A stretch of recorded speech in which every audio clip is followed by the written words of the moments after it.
Aujourd'hui, nous sommes entourés d'objets communicants, de véhicules autonomes et des robots à forme humaine commencent à apparaître. Que se passera-t-il lorsque les robots auront atteint une certaine autonomie ou bien ressentiront des émotions? Qu'est-ce qui changera dans nos vies? Pour aborder ces enjeux, nous avons invité un critique d'art et sociologue, spécialiste des questions art, sciences et société. Bonjour Jean-Paul Fourmentreau. Bonjour Victoria. Ensemble, nous allons évoquer les questions de frontières entre les humains et les robots à partir des œuvres de 4 artistes, Éric Mincourt-Castin, Aurélien Bory, Catherine Icam et Bill Vorn.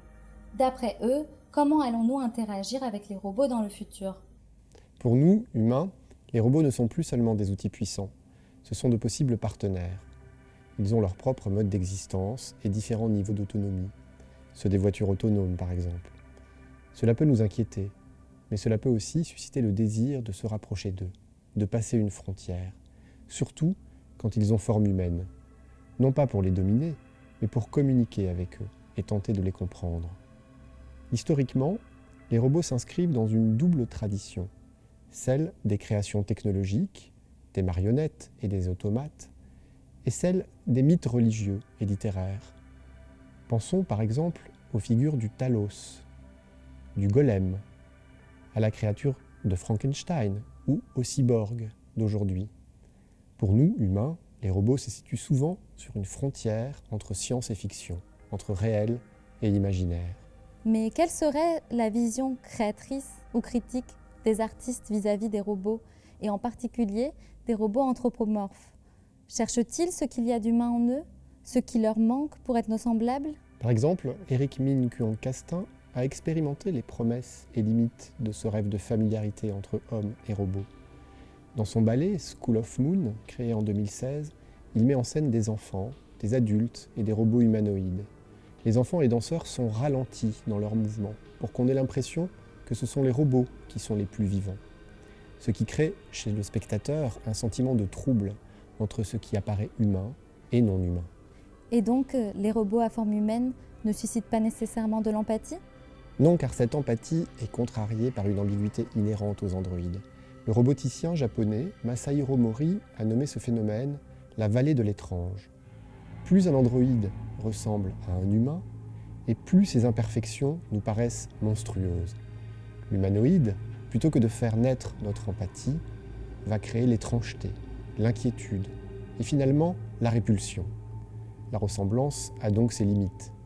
Et on est encore très loin d'imaginer une technologie capable d'effacer cette frontière entre hommes et robots.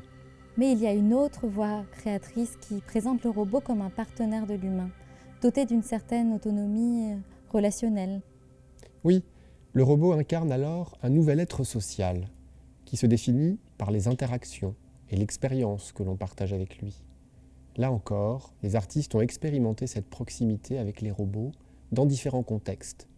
Sur la scène sociale du théâtre, bien sûr, mais aussi sur celle de la danse ou du cirque.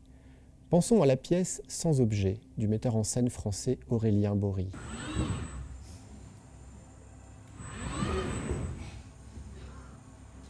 Cet artiste propose des spectacles qui mêlent théâtre, cirque, danse et art visuel. Dans cette pièce, il installe un robot industriel sur une scène de théâtre pour le faire jouer dans une sorte de pièce chorégraphique entre danse et ballet mécanique.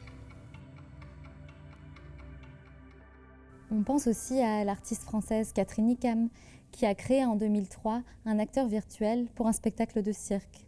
Catherine Icam avait effectivement prêté son acteur virtuel pour qu'il joue le rôle d'Oscar dans la pièce de cirque multimédia d'un autre artiste, le compositeur et metteur en scène français Roland Osé.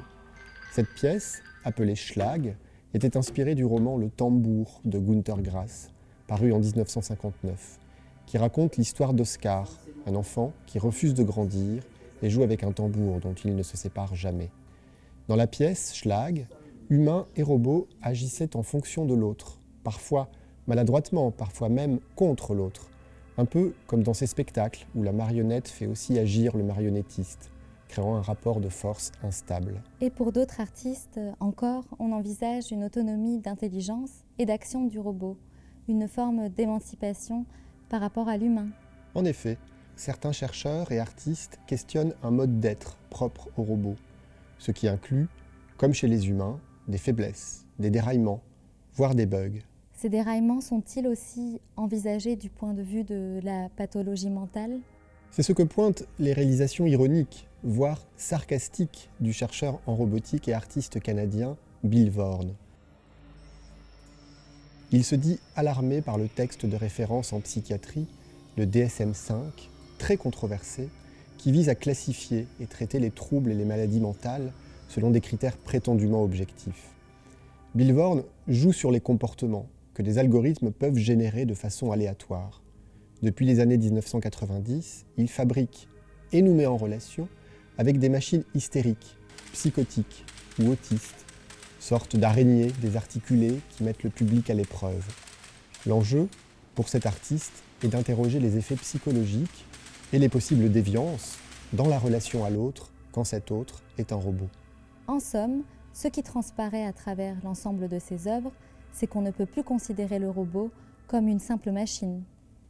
Ces artistes nous invitent en effet à considérer qu'un robot n'est pas qu'un outil désincarné, un esclave mécanique, capable d'accomplir des tâches à notre place et dans le but de nous satisfaire. Ces êtres mouvants nous émeuvent. Au-delà de la visée fonctionnaliste, les artistes nous présentent des robots installés sur une frontière. Ce sont des êtres intermédiaires, presque une nouvelle espèce sur l'échelle de Darwin, avec laquelle il va falloir apprendre à dialoguer et à vivre.